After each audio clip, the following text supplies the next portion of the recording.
नमस्कार मित्रों, मैं नीरज सक्सेना, फिजिक्स फैकल्टी। चुंबक यानी विद्युत धारा का चुंबकीय प्रभाव का एक लेक्चर अपन ले चुके हैं। प्रारंभिक लेक्चर में अपन ने केवल ये सिद्ध होता हुआ देखा है कि चालक में धारा प्रवाहित करने से उसके चारों ओर चुंबकीय क्षेत्र उत्पन्न होता है। चुंबक और चुंबकीय क्षेत्र से फैमिलियर होने के लिए, जैसे मैंने आपको चुंबकीय बल रेखाओं वाला टॉपिक नेक्स्ट चैप्टर से उठाकर इसमें डाल दिया, वो एक फैमिलियर होने का वे है कि हम पहले थोड़ा चुंबक से हमारा जो हेजिटेशन है वो दूर हो, इसलिए उसमें वो बल रेखाओं वाला एक टॉपिक अपन ने डाल रखा है, जिसमें चुंबकीय फ्लक्स भी आ चुका, चुंबकीय क्षेत्र वगैरह की डेफिनेशन भी ले ली, मात्रक वात्रक भी ले लिया, सदिश अदिश भी बता दिया। तो सब मोटे तौर पर देखें तो हमने प्रारंभिक प्रस्तावना में यह सिद्ध किया है कि धारा प्रवाहित होने से चुंबकीय क्षेत्र उत्पन्न होता है, और चुंबकीय क्षेत्र क्या होता है उसको बल रेखाओं से थोड़ा सा समझाने का हमने प्रयास किया। ये बात भी लगातार जारी रहेगी कि चुंबक जब तक पढ़ेंगे अपन तो स्थिर विद्युत की बीच बीच में आती रहेगी, उससे आप टेंशन में ना आए। वो दोनों के अंदर तुल्यता बहुत ज्यादा है। चलो सब, अब आज अपना काम जो है वो है धारा प्रवाह के कारण या चालक में धारा प्रवाह के कारण उत्पन्न चुंबकीय क्षेत्र का कैलकुलेशन करना, फिर उसके बाद दिशा ज्ञात करना। तो आज के लेक्चर में कमोबेश ये दो बातें बिल्कुल क्लियर कर दी जाएंगी कि धारा प्रवाहित करने से उत्पन्न चुंबकीय क्षेत्र की गणना कैसे की जावे और इस चुंबकीय क्षेत्र की दिशा कैसे ज्ञात करें। तो सब पहला काम करते हैं अपन, धारावाही चालक के कारण चुंबकीय क्षेत्र की गणना। इसके लिए अपने को पढ़ना पड़ता है बायो तथा सावर्त का नियम। दो अलग अलग साइंटिस्ट हैं ये, बायो सावर्त का नियम है ना। मोटिव उद्देश्य आप क्लियर रखें, चुंबक में कहीं भी कंफ्यूज नहीं होना है। उद्देश्य क्लियर है कि हमें चुंबकीय क्षेत्र की गणना करनी है, उसके लिए हम इंट्रोड्यूस कर रहे हैं बायो सावर्त का नियम। बिल्कुल क्लियर है ना। मैं थोड़ा सा बिगिनिंग जो शुरू वाले लेक्चर है उनको कंफर्ट लेने की कोशिश करूंगा ना, ताकि अपने को दिक्कत नहीं हो। ये एक चालक है सर, जिसमें हमने धारा प्रवाहित कर रखी है। थोड़ा एक दो कलर अलग अलग ले लेना चाहिए, अच्छा लगता है और थोड़ा इंटरेस्ट आता है बात में। ये धारा मैंने दिखा दी चालक में, आई धारा दिखा दी। इसका एक अल्पांश दिखा रहा हूं, इस अल्पांश की लंबाई आप डीएल से रिप्रेजेंट कर दो या डीएल द्वारा दर्शा दो, है ना। आपका जो ऑब्जर्वेशन पॉइंट है जहां पर आपको चुंबकीय क्षेत्र की गणना करनी है, यह दिखा दिया मैंने बिंदु P, जो अल्पांश से r दूरी पर है। अल्पांश और बिंदु P को मिलाने वाली रेखा के मध्य कोण थीटा है। तो सिचुएशन मैंने आपको समझा दी। एक चालक है जिसमें धारा प्रवाहित है, तो चालक को अब धारावाही चालक बोले, अलग अलग दो वर्ड बोलेंगे, उससे कोई तंत्र होने वाला नहीं है। तो आज के बाद अपन धारा प्रवाह होने वाले चालक को धारावाही चालक बोल दिया करेंगे, ठीक है। उसके कारण ऑब्जर्वेशन पॉइंट यानी प्रेक्षण बिंदु P पर आपको चुंबकीय क्षेत्र की गणना करनी है। उसके लिए आपने एक अल्पांश दिखा दिया, छोटा सा टुकड़ा तार का या धारावाही चालक का, जिसकी लंबाई dl से आपने बता दी। प्रेक्षण बिंदु की दूरी आप स्मॉल r से रिप्रेजेंट कर रहे हो, और अल्पांश व बिंदु को मिलाने वाली जो रेखा है उसके बीच का कोण आप थीटा से दर्शा रहे हो, यानी जो चित्र में है। ऐसा इसलिए समझा रहा हूं मैं बच्चों आपको कि आप किसी सिद्धांत को, किसी नियम को जिस चित्र से दर्शाते हैं, फिर आपको ध्यान रखना पड़ता है कि जो मैंने ये नियम बनाया या जो मैंने सूत्र बनाया उसमें कौन सी चीज क्या क्या ली थी, क्योंकि आप उसकी जब एप्लीकेशन करेंगे, जब उसके अनुप्रयोग करेंगे तो नियम हूबहू उतरेगा। जैसे मान लो यहां अल्पांश मान लिया आपने, जहां धारा बह रही है, तो अनुप्रयोग में भी जहां धारा बह रही होगी वहीं अल्पांश लेना पड़ेगा। प्रेक्षण बिंदु की दूरी को आप यहां आर कह रहे हो तो ये फॉर्मूले में आ जाएगी। इसका मतलब जब आप अनुप्रयोग करोगे तो प्रेक्षण बिंदु की दूरी वहां भी स्मॉल आर से दर्शाओगे। तो कहने का मतलब जब कोई सिद्धांत बनता हो, नियम बनता हो, नियम बताया जाता हो, तो उस समय आप उसके चित्रण पर विशेष ध्यान रखा करें, क्योंकि उसके अनुप्रयोग में हूबहू नकल करनी पड़ती है ना। बायो तथा सावर्त के अनुसार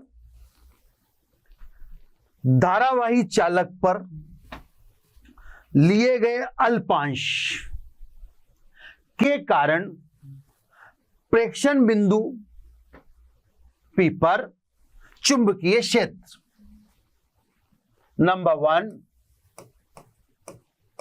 अल्पांश के कारण चुंबकीय क्षेत्र। नंबर 1 अल्पांश लंबाई के अनुक्रमानुपाती dl। अल्पांश के कारण प्रेक्षण बिंदु पर चुंबकीय क्षेत्र db चालक में प्रवाहित धारा के अनुक्रमानुपाती। अल्पांश के कारण प्रेक्षण बिंदु पर चुंबकीय क्षेत्र अल्पांश व बिंदु को मिलाने वाली रेखा के मध्य कोण थीटा की ज्या यानी साइन थीटा के अनुक्रमानुपाती व अल्पांश के कारण प्रेक्षण बिंदु पर चुंबकीय क्षेत्र db प्रेक्षण बिंदु की दूरी के वर्ग के व्युत्क्रमानुपाती होता है। यह बायो सावर्त का नियम है। दोबारा ध्यान से सुने। बायो तथा सावर्त के अनुसार धारावाही चालक पर लिए गए अल्पांश के कारण प्रेक्षण बिंदु पर चुंबकीय क्षेत्र db। नंबर 1 अल्पांश लंबाई के अनुक्रमानुपाती।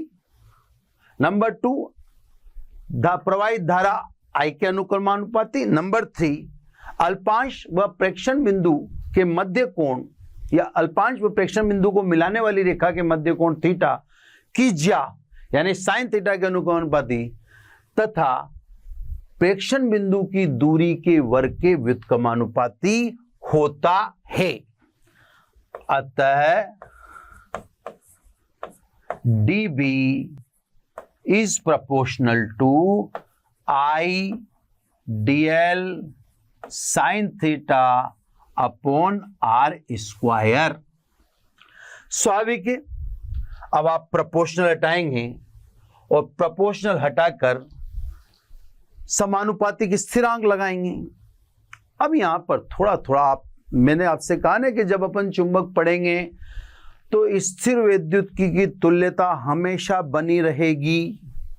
मैं आपको यह भी कह दूं कि कहीं अगर कोई चीज आपको चुंबक में ध्यान नहीं आती है, कोई फिजिकल सिचुएशन आपसे नहीं बन पाती है या फॉर्मूला याद नहीं आ पाता है, तो आप स्थिर वैद्युतिकी से नकल कर सकते हो। इनमें इतनी तुल्यता है, इतनी सामंजस्यता है ना।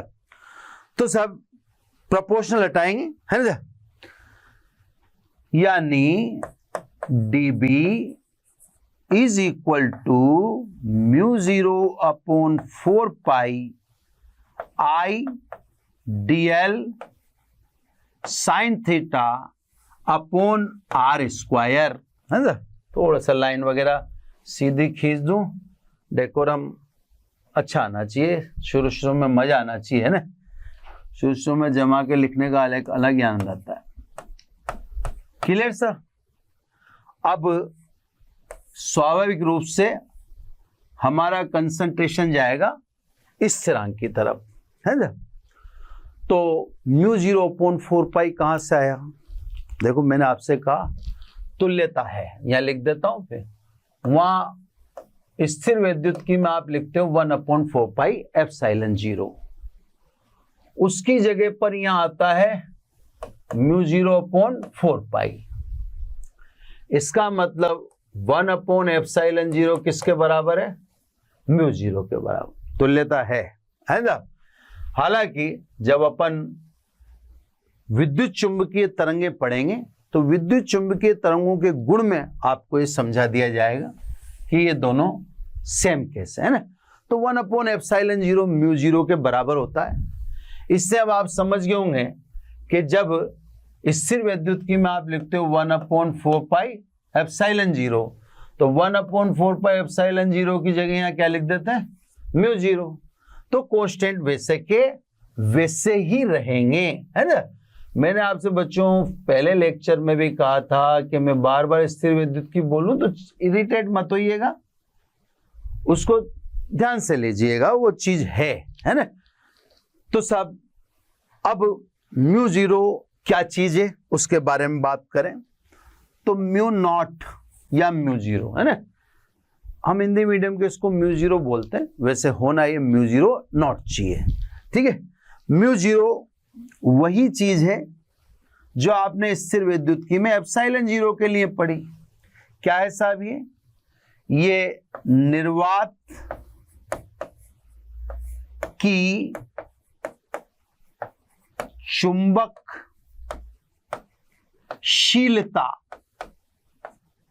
या आप इसको कह दो पारगम्यता। जैसे अपन ε0 को कहते थे निर्वात ओब्लिक वायु की विद्युतशीलता, ये भी निर्वात ओब्लिक वायु, ओब्लिक वायु भी लिख दो, कोई दिक्कत वाली बात नहीं है ना। निर्वात ओब्लिक वायु की चुंबकशीलता या चुंबकीय पारगम्यता है।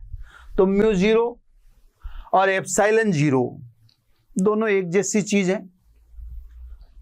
ε0 निर्वात ओब्लिक वायु की विद्युतशीलता, म्यू 0 निर्वात ओब्लिक वायु की चुंबकशीलता।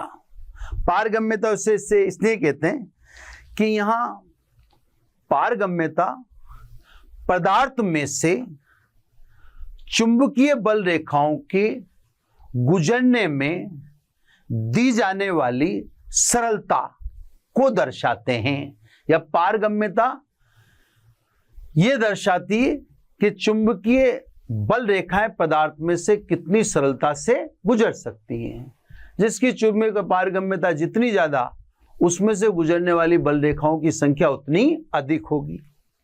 ऐसे समझ लीजिए कि लोह चुंबकीय पदार्थ या लोहे, आप लोह चुंबकीय छोड़ो, लोहे की चुंबकीय पारगम्यता उच्च होने के कारण लोहे में से गुजरने वाली चुंबकीय बल रेखाओं की संख्या वायु की तुलना में ज्यादा होती है ना। तो सबकी चुंबकीय पारगम्यता अलग अलग है। चुंबकीय पारगम्यता वह भौतिक राशि है जो पदार्थ में से चुंबकीय बल रेखाओं के गुजरने की सरलता को दर्शाती है। जिस पदार्थ में से चुंबकीय बल रेखाएं जितनी सरलता से गुजर पाएंगी उसकी चुंबकीय पारगम्यता उतनी उच्च होगी, अर्थात जिसकी चुंबकीय पारगम्यता उच्च है उसमें से गुजरने वाली चुंबकीय बल रेखाओं की संख्या उतनी ही अधिक होगी। जिसका मैंने एक आपको सिंपल सा एग्जाम्पल बताया कि लोहा अगर हम कहीं रख देंगे तो लोहे में से गुजरने वाली चुंबकीय बल रेखाओं की संख्या वायु की तुलना में अधिक होगी, क्योंकि लोहे की चुंबकीय पारगम्यता ज्यादा है। क्लियर सब, है ना। तो सब ये अब इस पे इतना डिस्कस कर लिया है कि अब आप इसको समझ गए होंगे, है ना। इसकी वैल्यू म्यू 0 की वैल्यू होती है 4 पाई इंटू 10⁻⁻7। यूनिट में बता देता हूं आपको। इसका मतलब है वेबर प्रति एम्पियर इंटू मीटर। यह ध्यान रखें आप कि वेबर प्रति एम्पियर को हेनरी बोलते हैं, इसलिए आप इसे हेनरी प्रति मीटर भी बोल सकते हैं, क्योंकि वेबर प्रति एम्पियर क्या कहलाता है? वेबर प्रति एम्पियर कहलाता है हेनरी। क्लियर? या अगर नंबर में लिखना चाहें तो 4 पाई पाई का मतलब 3.14, 3.14 को 4 से गुणा करेंगे तो आ जाएगा 12.56 इंटू 10⁻⁻7 हेनरी प्रति मीटर, है ना। तो म्यू जीरो निर्वात ऑब्लिक वायु की चुंबकशीलता यानी पारगम्यता है, जिसका मान कितना होता है वो आपको लिख ही दिया। इसका मात्रक विशेष रूप से याद रखें। चुंबक में भी मात्रकों का गेम है। जैसे मान लीजिए आपने 11th पढ़ा, तो 11th में जब थर्मोडायनामिक्स वाला पोर्शन पढ़ते हो आप, तो थर्मोडायनामिक्स आपसे अच्छी तब चल पाएगी जब आपका मात्रकों पर कमांड हो। एग्जैक्टली आप चुंबक में भी मात्रकों का विशेष रूप से ध्यान रखें। वीमा भी आप निकाल लें, इनकी वीमा वगैरह भी निकालने में कोई दिक्कत नहीं होनी चाहिए आपको। तो ये म्यू जीरो की अपन ने वैल्यू दर्शा दी। आता है म्यू जीरो अपॉन 4 पाई, क्योंकि आपको तो कांस्टेंट कौन सा है, म्यू जीरो अपॉन 4 पाई। तो म्यू जीरो अपॉन 4 पाई बराबर क्या लिखेंगे आप, 10⁻⁻7 वेबर प्रति एम्पियर इंटू मीटर। ये मात्रक बार बार लिख के आपके सामने याद कराने की कोशिश की जा रही है। ये तो हो गया साहब बायो सावर्त का नियम। कोई भी धारावाही चालक है, अगर आपको उस धारावाही चालक के कारण चुंबकीय क्षेत्र की गणना करनी है कि कितना चुंबकीय क्षेत्र है, तो आप इस बायो सावर्त के नियम से आराम से करें। एग्जाम में बायो सावर्त का नियम आता है, आप समीकरण 1 पे ले जाके खत्म कर दीजिएगा, आगे ले जाने की जरूरत नहीं है। समीकरण 1 पर बायो सावर्त का नियम खत्म हो जाता है। लैंग्वेज देने की कोई जरूरत नहीं है, एक चित्र बना दें और ये सामने लिख रहा है ये लिख दें। बाकी म्यू जीरो को मैंने विस्तार से समझा ही दिया, और जहां समझ में मुझे नहीं आएगा या आपको नहीं आए, उस समय आप किसका इस्तेमाल करें, स्थिर वैद्युतिकी का। वो बार बार मैं बोलता रहूँगा। कुछ चीज़ें हैं जो लेक्चर बोलते हैं, उनका तकिया कलाम होता है। जैसे मेरे को भी लगता है इसमें ये बात ध्यान रखना है, तो मैं उसको उस लेक्चर के दौरान बार बार बोलता रहूँगा। अगले लेक्चर में जरूरी नहीं है, अगले लेक्चर में अगली चीज़ को पकड़ते हैं। तो सबका अपना अपना तरीका है। अब सब इससे संबंधित छोटी छोटी बातें तो करनी पड़ेंगी अपने को, तो अब छोटी छोटी बातों को मैं अलग से ले लेता हूं। पहली बात है ना, अभी तो आपने अल्पांश के कारण कहा। अगर मान लो संपूर्ण धारावाही चालक के लिए बात करें तो सब संपूर्ण धारावाही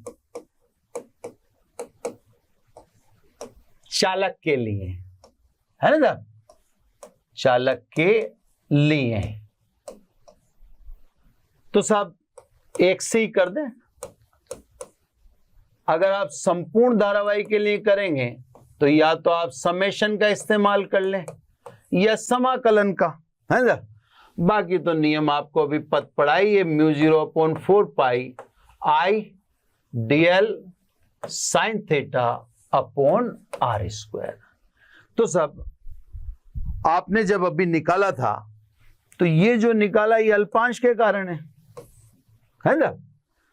अब आप कहते हैं कि नहीं संपूर्ण धारावाही चालक की बात करें, तो संपूर्ण धारावाही चालक की बात करेंगे तो आप इसके समेशन का इस्तेमाल कर लीजिए या समाकलन का इस्तेमाल कर लीजिए, जैसे मैंने ये दिखा दिया आपको सिंपली, है ना। तो ये सब संपूर्ण के लिए हो गया। चलो, है ना, छोटी छोटी बातें। अब अगली बात, यदि थीटा बराबर 0 डिग्री या 180 डिग्री हो, है ना। देखा थीटा बराबर 0 डिग्री का क्या मतलब है। थीटा बराबर 0 डिग्री मतलब बिंदु P तार पर है। थीटा बराबर 180 डिग्री इसका मतलब भी बिंदु तार पर ही है। तो अगर प्रेक्षण बिंदु तार पर होता तो तार के कारण या धारावाही चालक के कारण उसी चालक पर चुंबकीय क्षेत्र कितना होगा, चलो साहब देख लेते हैं, है ना। तो थीटा बराबर 0 डिग्री या थीटा बराबर 180 डिग्री, तो sine theta always be equal to 0। इन मानों पर साइन की वैल्यू 0 होती है, 1 से। अब बायो सावर्त के नियम में तो साइन है, चाहे आप 1 में देख लें, वो बार बार दिखाते चलूंगा। क्योंकि साइन थीटा 0 हो गया तो स्वाभाविक है अब चुंबकीय क्षेत्र क्या आ जाएगा, 0। तो साहब फिर मेरे को स्थिर विद्युत की बोलना पड़ता है ना। जिस प्रकार स्थिर विद्युत की में आवेश द्वारा उत्पन्न विद्युत क्षेत्र से स्वयं आवेश प्रभावित नहीं होता था, उसी प्रकार एक धारावाही चालक चारों तरफ चुंबकीय क्षेत्र उत्पन्न करता है, जो समीकरण 1 में भी देखा आपने और यहां भी।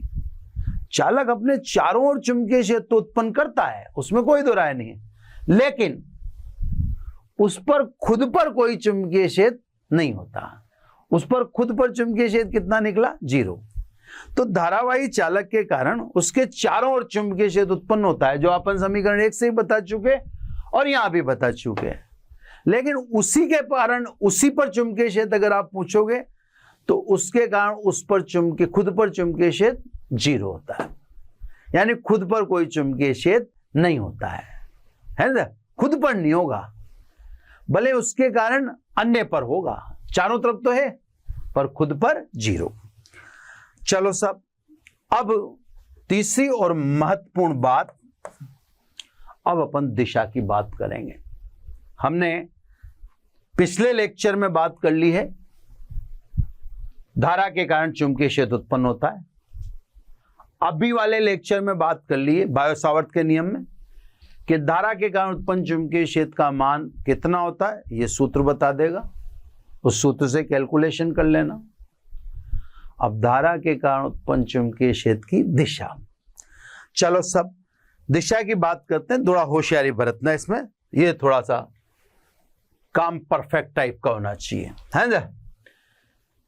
ये सब ओपी के अनुदिश यानी ओपी की दिशा में मैंने एकांक सदिश ले लिया आर के, कोई प्रॉब्लम नहीं होनी चाहिए, आप ओपी की दिशा में ले सकते हैं। देखते हैं साहब, है ना।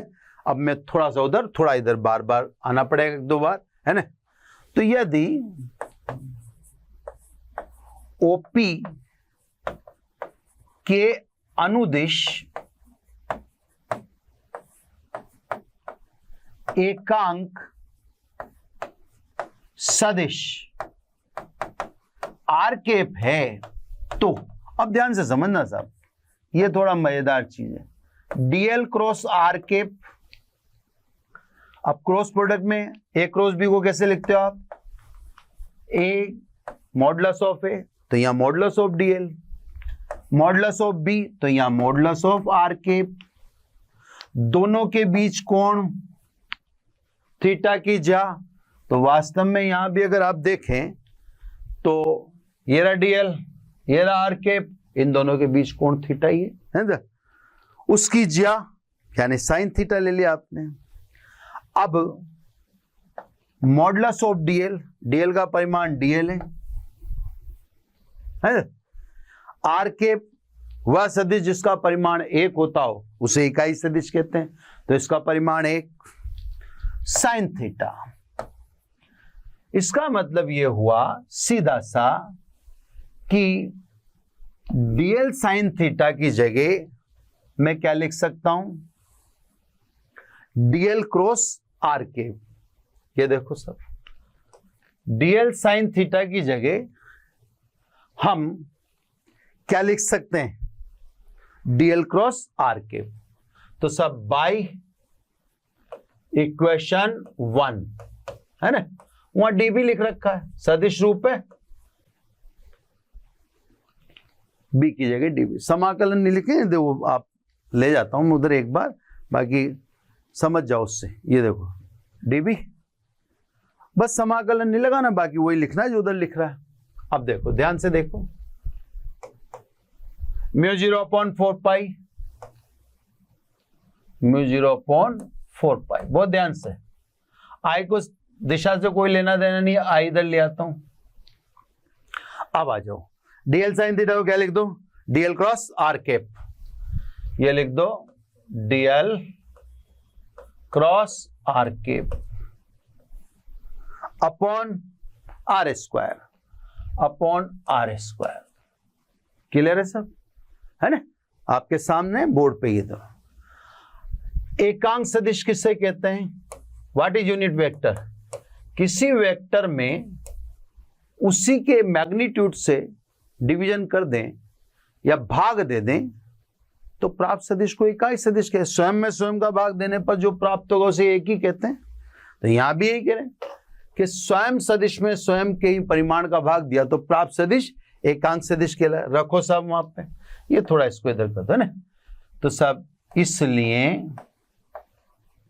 डी भी है ना। एक मिनट, बस कहीं मैं चाहता नहीं हूं कि किसी प्रकार की कोई भी गड़बड़ हो। डीबी है ना, डीबी म्यू जीरो आई, देखो साहब बड़ा ध्यान से समझना है। म्यू जीरो आई अपॉन 4 पाई। इस आर कैप की जगह मैं सदिश आर लिखने जा रहा हूं, फिर एक आर और आ जाएगा नीचे। तो देखो क्या लिख रहा हूं, डीएल ये वेक्टर आर, अब एक आर और नीचे आया तो आर स्क्वायर था इससे, अब नीचे कितना हो गया आर क्यूब। क्लियर?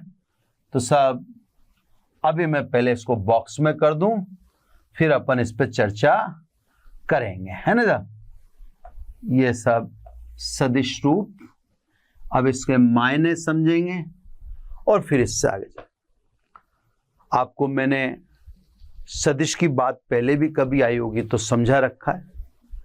अगर सदिश गुणनफल है तो हमेशा ध्यान रखना, गुणनफल मैं इधर अलग से समझाता हूं, पहले यहां समझाता हूं ना, ए क्रॉस बी बराबर सी, है ना। हमेशा ऐसा मैं कोशिश करूंगा आपको समझाने की, एक नहीं 10 बार तो समझ में आएगा। गुणनफल कौन है? सी।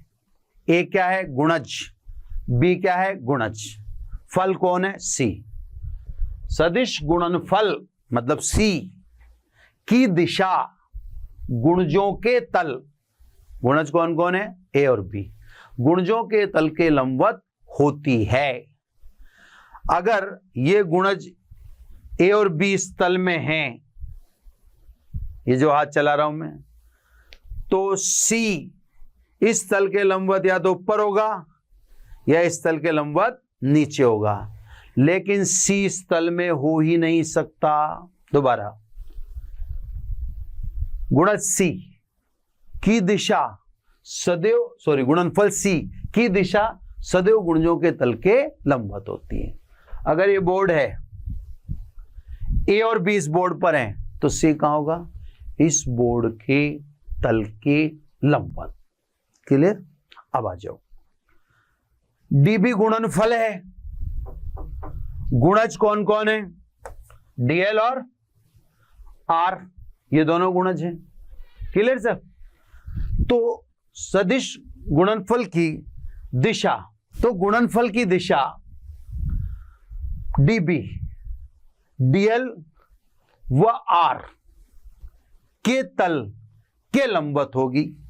अब आप इधर की तरफ यहां चित्र में देखिए, आप जो मैं आपको दिखाता हूं, इस चित्र में देखेंगे तो डीएल बोर्ड पर है, आर बोर्ड पर है ना।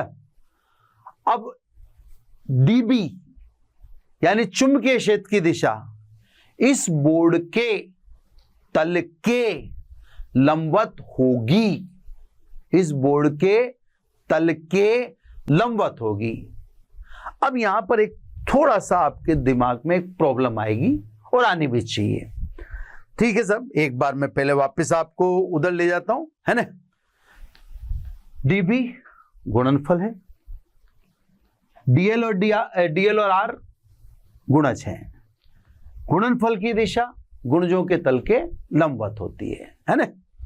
ये गुणज है, ये दोनों जिस तल में होंगे उसके लंबवत किसकी दिशा होगी? डीबी की। वापिस आ जाओ, मैंने आपको दिखाया कि डीबी डीएल बोर्ड पर है, आर बोर्ड पर है, तो डीबी की दिशा यानी चुंबकीय क्षेत्र की दिशा बोर्ड के तल के लंबवत। ठीक है। अब यहां पर एक बात को ध्यान से सुनिएगा, बोर्ड के तल के लंबवत, तो बोर्ड के तल के लंबवत बाहर या बोर्ड के तल के लंबवत अंदर, यानी अभी भी शंका समाधान हुआ नहीं है। ये तो कह दिया साहब डीबी की दिशा डीएल और आर के तल के लंबवत होगी, लेकिन अब आपका कितने चांस हैं भाई? लंबवत होगी तो ये भी लंबवत ही है और ये भी लंबवत ही है ना? तो लंबवत में भी कितने ऑप्शन आ गए? 2 ऑप्शन आ गए। इन 2 में से कौन सा एक सही है, इसका पता लगाना है।